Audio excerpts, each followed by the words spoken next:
7 arresti, 3 maggiorenni, 4 minorenni, tutti maschi dai 14 ai 18 anni. Sono stati eseguiti dalla squadra mobile della polizia nei confronti dei componenti delle baby gang che negli ultimi mesi hanno seminato il panico tra il centro storico e la terraferma.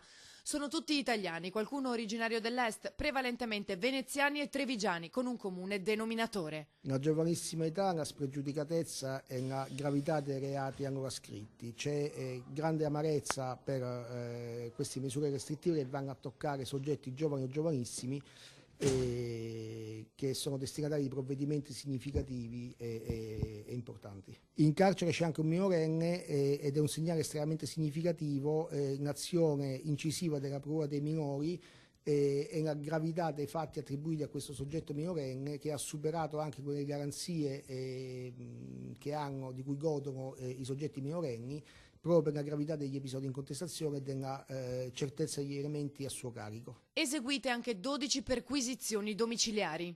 In una delle 12 perquisizioni delegate dall'autorità giudiziaria abbiamo trovato a carico di un soggetto un soggetto minorenne dello stupefacente marijuana, hashish, un contenno, materiale per il confezionamento della sostanza, bustine e bilancino, un passamontagna. Una persona di concerto con l'autorità giudiziaria minorile è stata arrestata nella flagranza del reato e sottoposta agli arresti domiciliari. 3 i gruppi identificati. Il primo, in cui un 19enne moglianese e un 16enne mestrino sono stati portati in carcere perché responsabili di almeno 2 rapine avvenute a gennaio a Sant'Aponale e San Basilio. Furono aggrediti gruppetti di ragazzi anche con un tirapugni. Al 19enne è contestata una terza rapina al Lido, dove con altri complici avrebbe minacciato un ragazzino sottraendogli 20 euro.